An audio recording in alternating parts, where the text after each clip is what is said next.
Herkese merhabalar, mutfağıma hoş geldiniz. Bugün patlamış mısır sevenler ve hatta patlamış mısırı farklı şekilde tercih edenler için harika bir tarifim var. Bizler çok sevdik, çok beğendik bu şekilde. Çok tatlı bir tadı oldu. Mutlaka deneyenlerin de beğeneceğini düşünüyorum. Tarifimize geçelim isterseniz. Öncelikli olarak gördüğünüz gibi tavamıza bonibonlarımızı koyuyoruz ve üzerine bir miktar sıvı yağımızı ekliyoruz.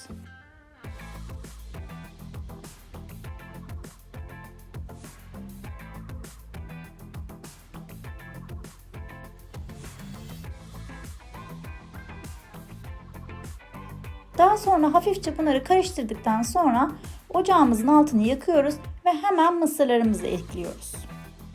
Ben mısırımızın yarısını yani yarım su bardağını kullanmayı tercih ettim. Siz de tencerenizin büyüklüğüne göre ayarlayabilirsiniz.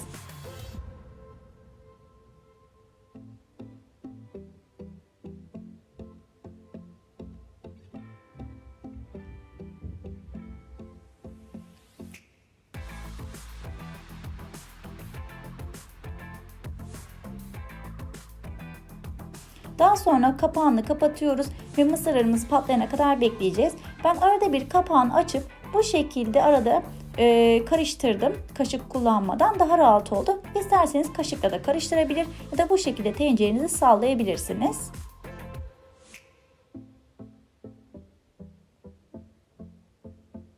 Evet, gördüğünüz gibi mısırlarımız bayağı da ısınmaya başladılar. Bir kere daha bu şekilde karıştırıyorum. Tekrar kapağını kapatacağım ve zaten 1 dakika içerisinde patlamaya başlayacaklardır.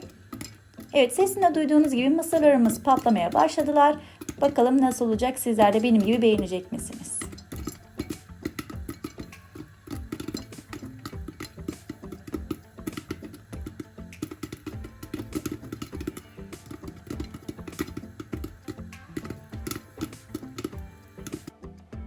Evet, gördüğünüz gibi mısırlarımız da harika görünüyorlar. Bildiğiniz çikolatalı mısır gibi oldu bu tarifimizde. Benim çocuklarım bayıldı, çok severek yediler.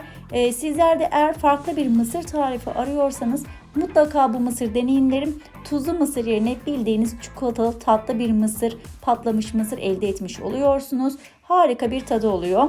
Bu arada siz böyle bu şekilde mısır yapmayı tercih eder misiniz? Yoksa siz de klasik olarak hep tuzlu mısır yemeği mi? Yok, ben sadece onu yerim, tuzlu olsun, en iyi tercihim odur mu diyorsunuz? Mutlaka nasıl olduğu hakkındaki yorumlarınızı bekliyorum. Yorumlarını yazmanızı rica ediyorum. Şimdiden teşekkür ederim. Deneyen herkese de afiyet olsun. Sağlıcakla kalın.